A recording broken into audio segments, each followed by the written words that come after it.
Thanks, Wini, for joining. I'll just start with a little bit of an introduction to our speaker today. Wini is a field strategist consultant at Schmidt Futures with a master's in public policy from Blavatnik School of Government from the Oxford University, and with 14 years of experience in energy business, energy transition, and climate issues, has been one of the focal points of her work. And in the last 3 years, she has also got involved in tech and digital transformation as a sector that she believes would go hand in hand in creating better governance. She's a strategist, professional problem solver, and storyteller, eager to take part in designing inclusive, sustainable, and just future. Her last work experience was with the New Zealand government to help New Zealand businesses in renewable energy and tech sectors that are growing big. And helping them grow bigger, better, faster in the international market. Outside of work, she's also a fellow in Think Policy, a mentor in Young Women for Sustainability, and a Women in Geothermal Future Leaders cohort. She actively helps facilitate various organizations in clarifying their vision, facing their problems, and strategizing their efforts. Thank you so much for joining us today, Wini. First of all, what we would like to hear from you is about how a typical day of yours look like as a field strategist consultant, and if you can also describe a little bit about the work that you are doing with Schmidt Futures in this role. Okay, first of all, thank you very much for having me. This has been a great pleasure to talk as part of the conversation of change. And I'd be more than happy to share about my journey, especially how it brought me here as a field strategist consultant for the Schmidt Future.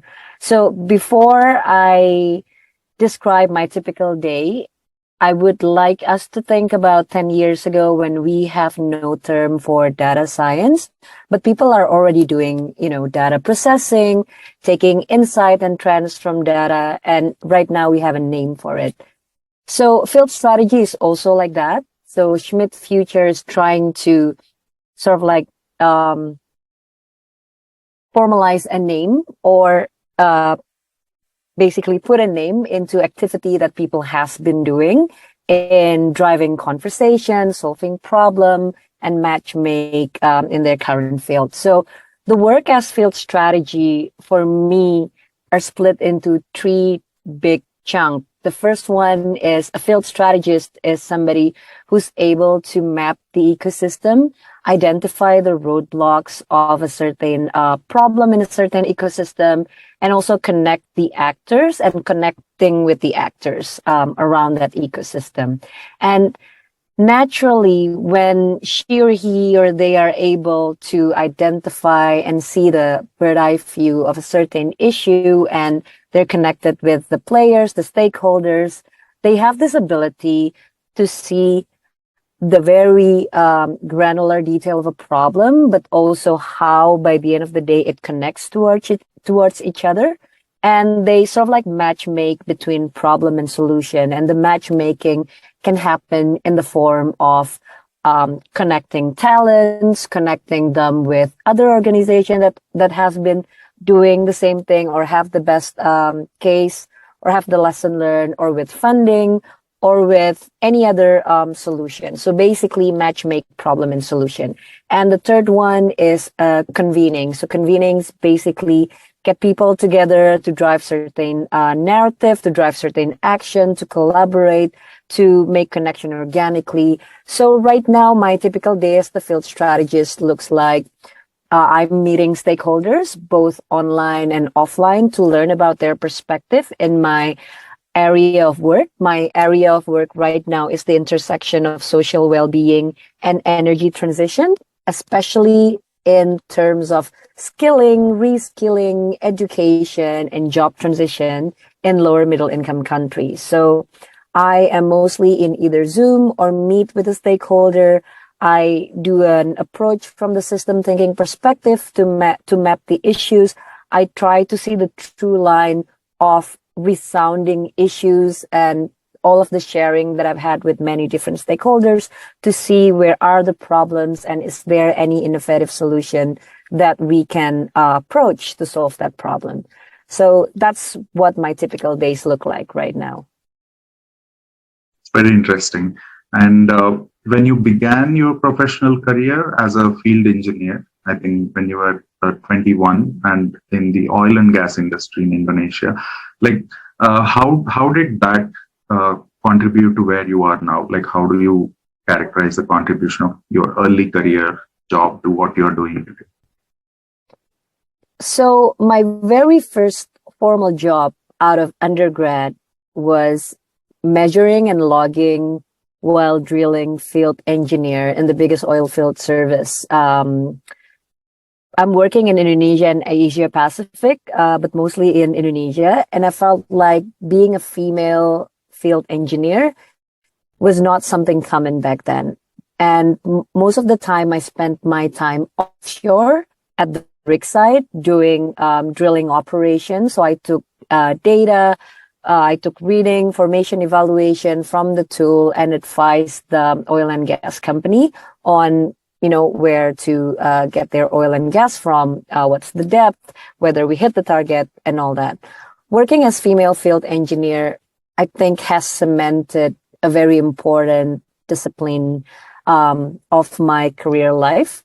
So because when you're working offshore or onshore at the rig site, you're working in a very tough and risky environment, both on the terms of health and safety and also on the terms of the job and workload itself, against a very strict timeline and a lot of I think a lot of money are on the line, because the rent for those rigs are not cheap, right?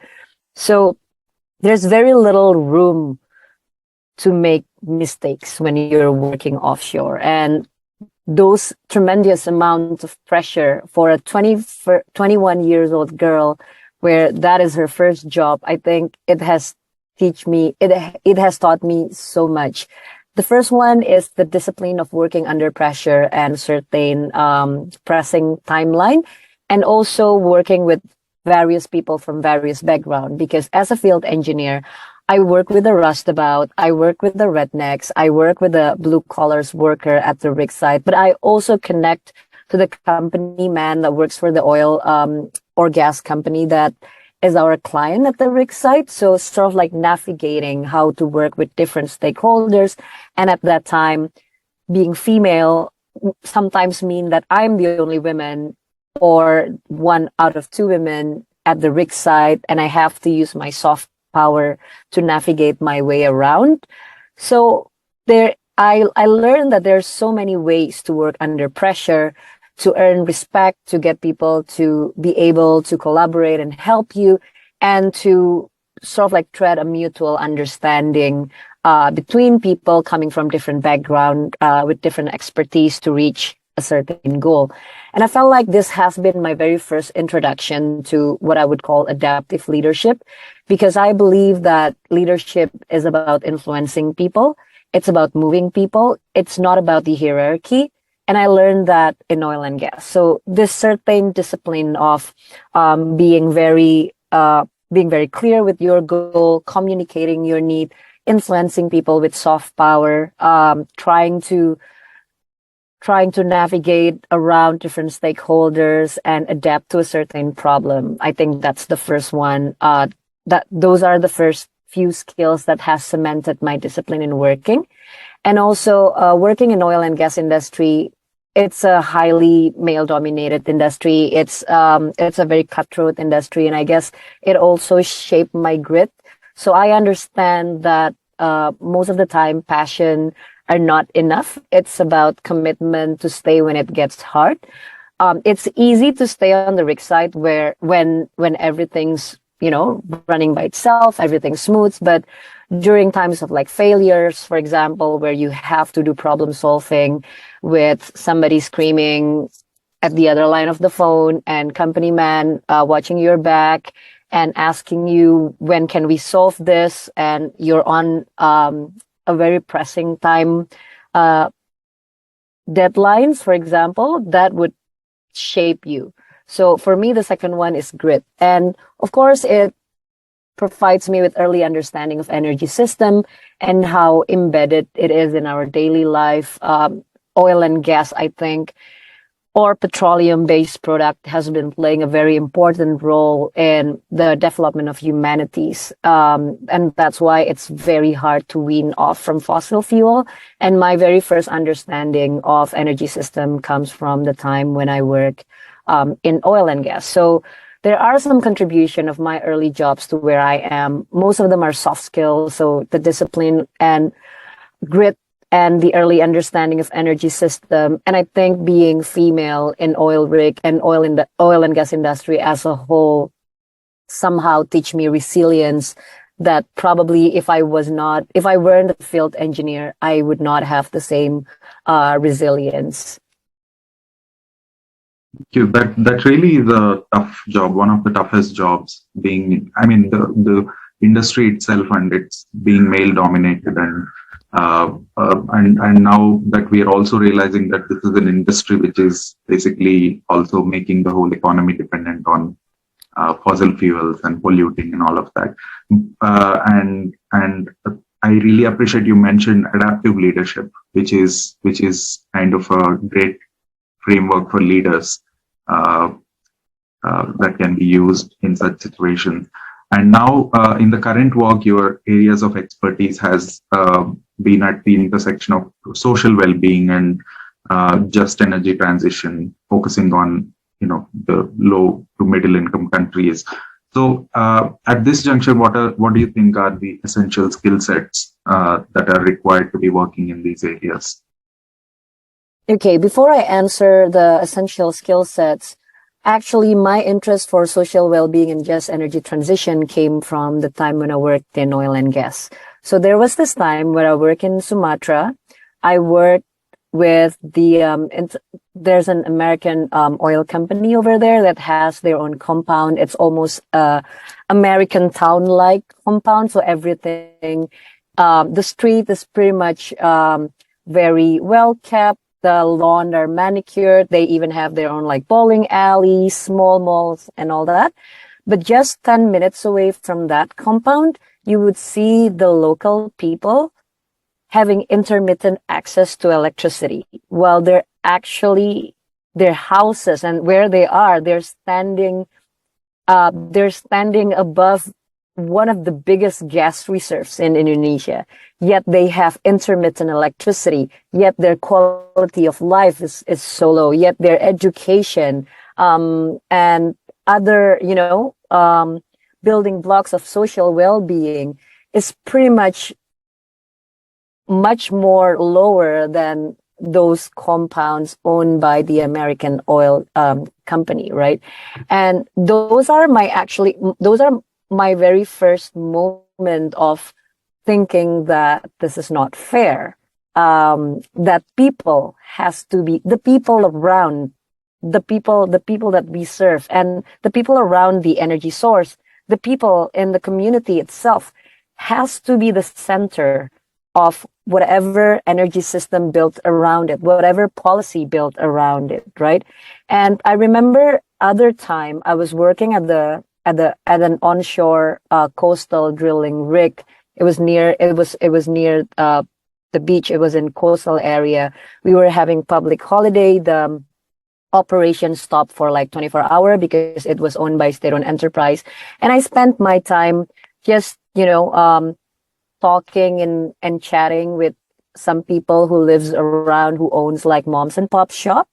I was there chatting with the owners, eating snacks while it was almost dark. And then the mom shout to his son to finish his homework as soon as possible.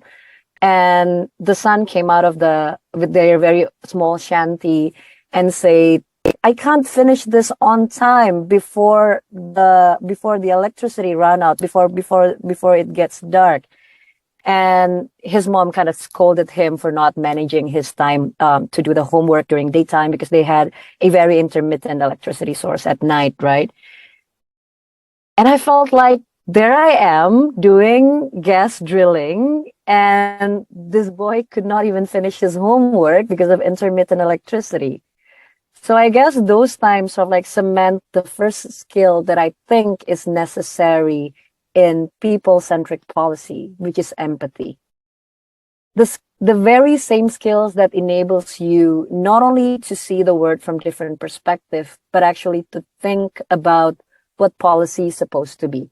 And for me, the name of public policy in itself is very straightforward. It's about the public. It's about the people. So first thing that you do is empathize with the people, see what are their problems, and build your system around that. And the second skill that I feel like my engineering background has helped a lot is a skill to see sort of like problem and ecosystem intertwined around it as a system. So do a system thinking. So when we see an issue, we're not only focusing on the tip of the iceberg, but we're trying to go deeper into seeing what are the recurring pattern, what belief system that enable this pattern. Is there any systemic failure where it all come from? So the system thinking is the second skill after the empathy. And the third skill that I feel like an essential skill set that is required to be working in the area of like intersection of social well-being and energy transition for lower middle income country, especially in skilling and upskilling, is the ability to connect the dots and see just beyond what is given to you, see beyond the symptoms. So we need to, when we see something, when we observe something, we need to think, is this a symptom of something, or is it the problem? Or can there be any other root causes? What are the recurring issues, perhaps in other sector or other places that are actually connected, right? Like, for example, when we talk about just energy transition and commitment to have sustainable funding in just energy transition, that would be great for the country, that would shift the energy source to a cleaner source, that would, create new jobs, that would build a lot of new industries. We also need to think from the other lenses. Okay, we do have demand for workforce and labor to feed this just energy transition plan. But are we deliberately training our workforce to actually be able to fill the gap? Because otherwise, then you will have funding, you would have people committing to invest to make, for example, a cleaner energy source power plant, but they would have difficulties on finding people, or it would not work because people does not know how to sustain it. Or the political economy could be very low because you don't get the buy-ins from people that jobs are lost, for example, because they used to work in the coal mine and now they don't know what to do. So the ability to connect the dots and see beyond what is observable, I think, is very important. So to wrap that up, for me, it's 3 skill sets: empathy, system thinking, and the ability to connect the dots and see beyond the symptoms. Right. And you mentioned about the public policy already, and which emphasizes on the word public and being more empathetic and understanding the public while being a public policy person. And you are a public policy graduate yourself, and how do you see public policy and technology playing a role in influencing the climate justice and climate action now that the world is talking about this more and more? Right. So, like you said, when we say even the phrase public policy, it's a policy made for public, right? So it's essentially is a guiding path, because basically your policy need to serve the public. So the attempt of designing the policy, the attempt of implementing the policy is for the greater good. It should be for public. People right now are beginning to talk widely about ESG. A lot of movement on climate actions are there, and I think they're all good. By the end of the day, we need to remember what is the work at the center, what is it that important. And I really like Kate Raworth's donut economy, because she made it very clear and simple that there are 2 important goals of humanity. The first one, okay, so let's imagine a donut, the American donut, where you have 2 circles, the smaller circle and the bigger circle. Imagine the smaller circle. The smaller circle is about building a robust social foundation. So what are the elements that we need to guarantee the well-being of people, to guarantee the well-being of society, right? So essentially, this is where we're serving the public. We gave them access to energy, good education, health care, political voice, and so on and so forth. So the element of building a robust social foundation here is the first goal. By the end of the day, you need to serve the public. By the end of the day, we aim to build a sound social well-being so that everyone can thrive. That's the first goal. But in doing that, this is where it's a slippery slope, right? You can, for example, to be able to live a decent life, people need access to energy. And some government would think that the cheapest access to energy right now is fossil fuel, for example. And arguably, they're actually very cheap because we don't put externalities in them. We don't put the cost of air pollution. We don't put the cost of biodiversity degradation and all that. But still, people could just still see the cost without the externalities, and they think that this is the cheapest way, the quickest way to build social foundation. And this is why the second goal is just as important. The second goal is the greater circle of the donut, which is the planetary boundary. We need to realize that we don't live in silos. We live in a planet, basically. And just like everything. So in oil and gas, we have a thing called SWL, safety working load. For every tool there's a safety measures of, you cannot put weight that is over the safety working load, the tool will break, right? The planet Earth is almost the same. There is a planetary boundary, certain measure, certain control, variable of controls that if you overshot that, the system of the Earth itself will change. The weather will change. We've observed heat wave in Europe, in China. We've observed floods. We've observed a changing pattern of weather that cause loss of harvest for farmers. So all of these is because our Earth work as a unified Earth system. And there are some planetary boundaries that we should not overshot.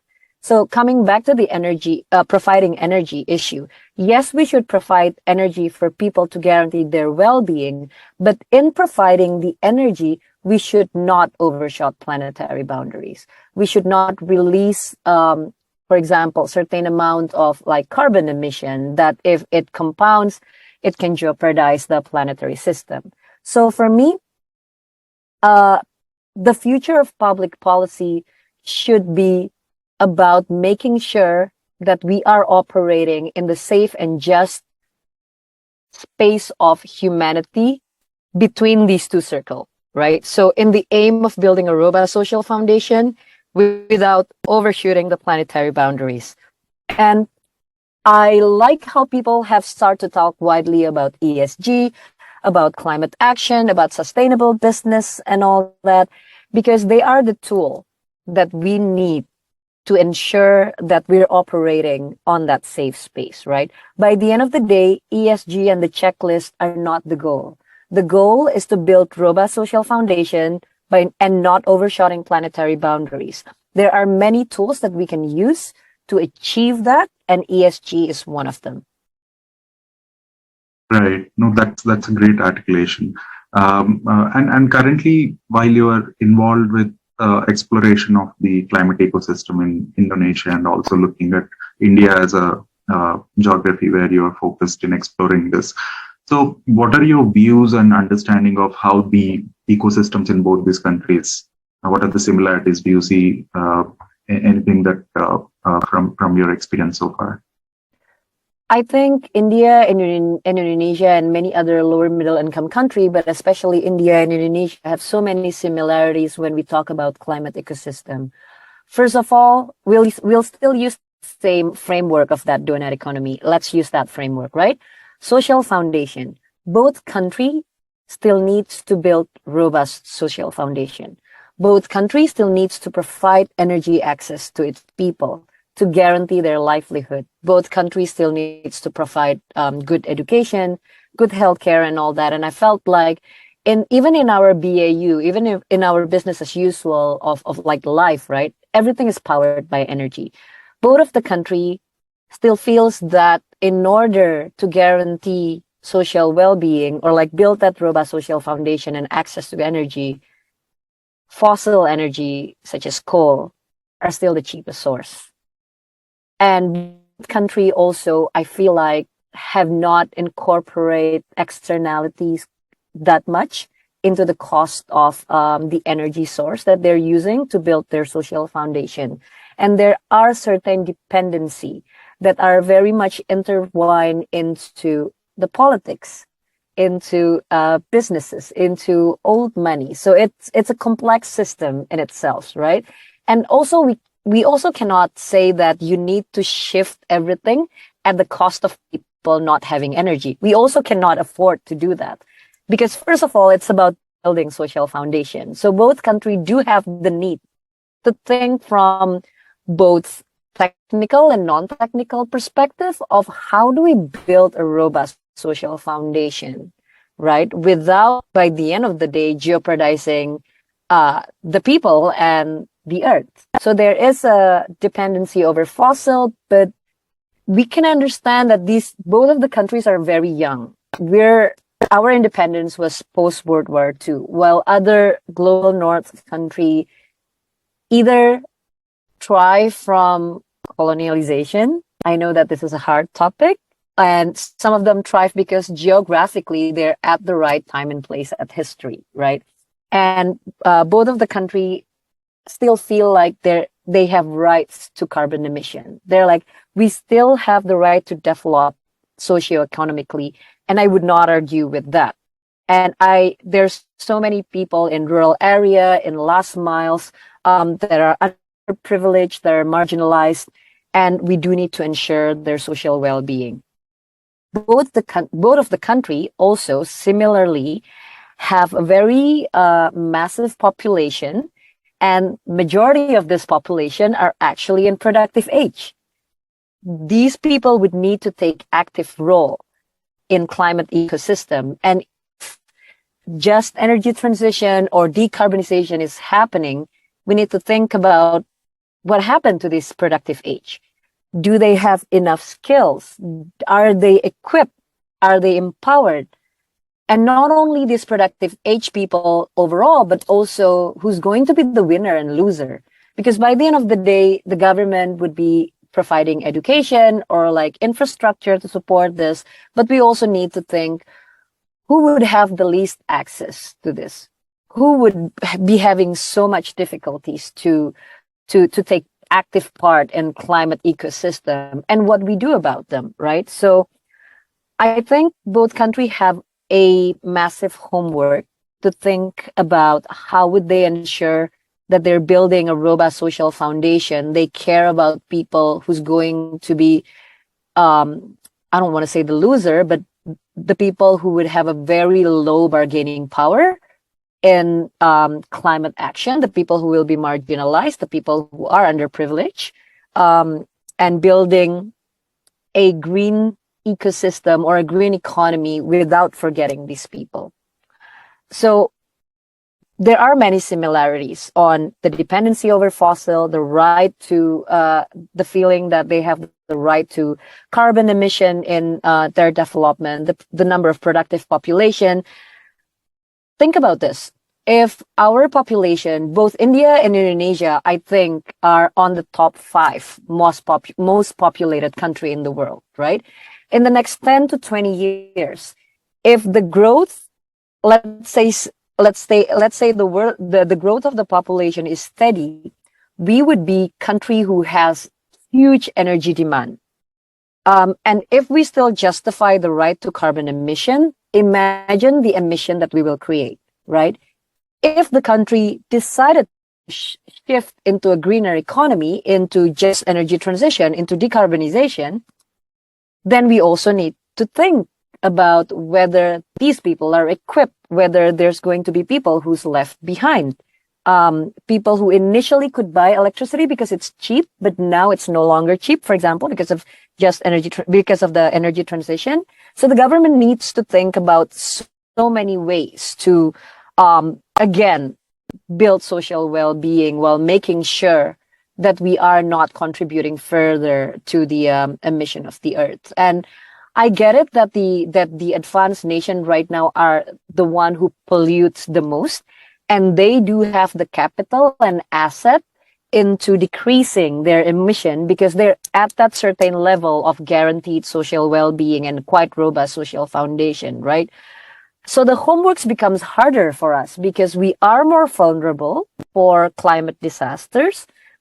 We are not there yet in terms of robust social foundation, yet we still need to make sure that people have access to energy. So there are a lot of similarities, but I think what I'd also like to highlight is that both countries have a lot of young people who care about climate and the ecosystem and are moving from the grassroots level to advisory level.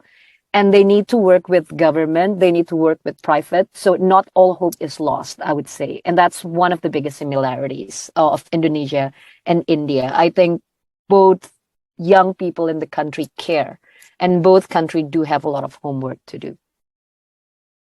Totally agree. There is so much of even civilizational heritage shared Yes. between the countries and being in the same part of the world or the globe. And yeah, I mean, it's definitely a lot of hopeful future that we keep listening from even the young people in both the countries. And so we need, while we come to the end of the conversation, with all of this work and all of this, what we are trying to do in the climate action. So how do you find in your life the balance between work and are there any personal projects that you pursue to unwind from work? How do you do that? For me, a very good friend once said that there is never a perfect balance, and I agree with that. I think our needs are different day by day, and especially if you're working on the realm of climate and energy in specifics, especially in lower middle income countries like Indonesia or India, you tend to feel like you get jaded easily. There's a lot of things happening that would dishearten you, that would make you feel like it's a very exhausting job, be it working, even if you're working for like the government, the private, or like the development partners, or even, not even, I don't want to say even worse, but it is. But if you're working with social initiative with the grassroots, you would face the challenge almost every day. You're being beaten, quote unquote, by how the regulation is not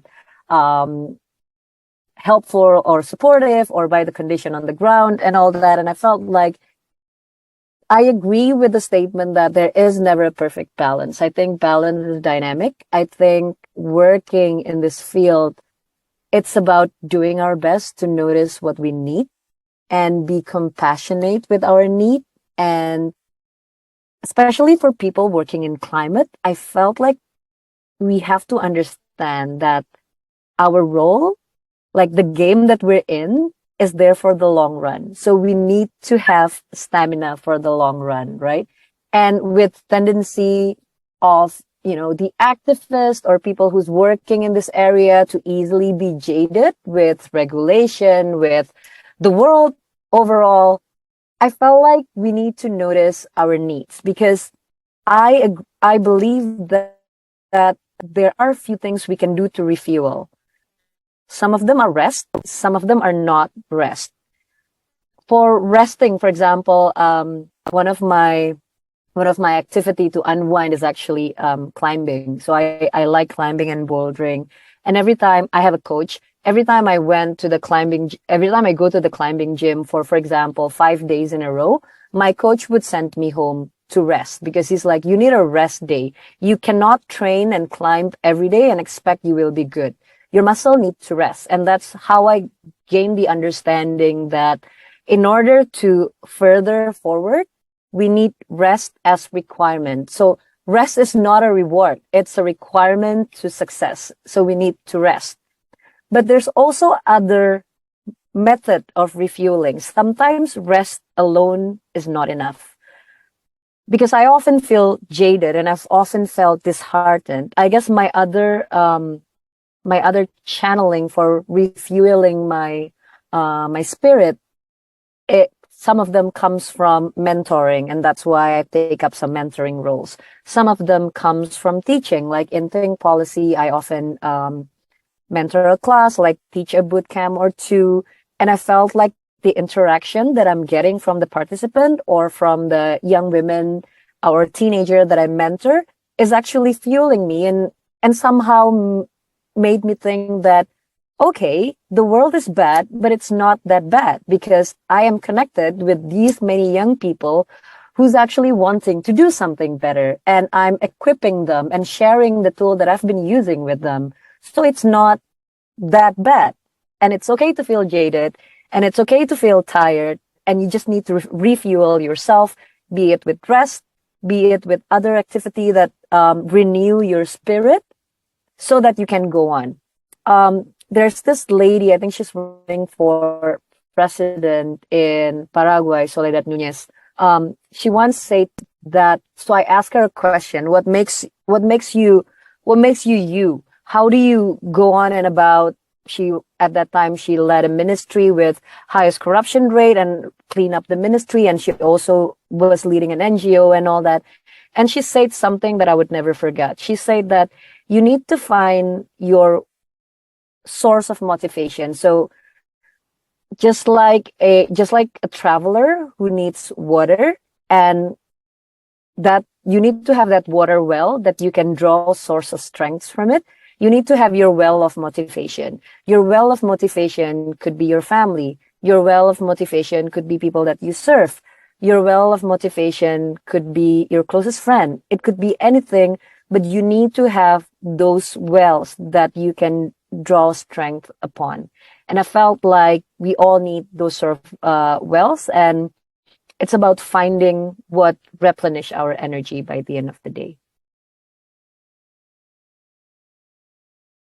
Thank you so much for sharing all of that, Winnie. And it's been a pleasure talking to you. Thank you so much for giving this time for this conversation of change. It's my pleasure, really. Yeah, I think we will conclude this conversation for today and look forward to engage with you more in the future. Thank you. Thanks a lot for having me.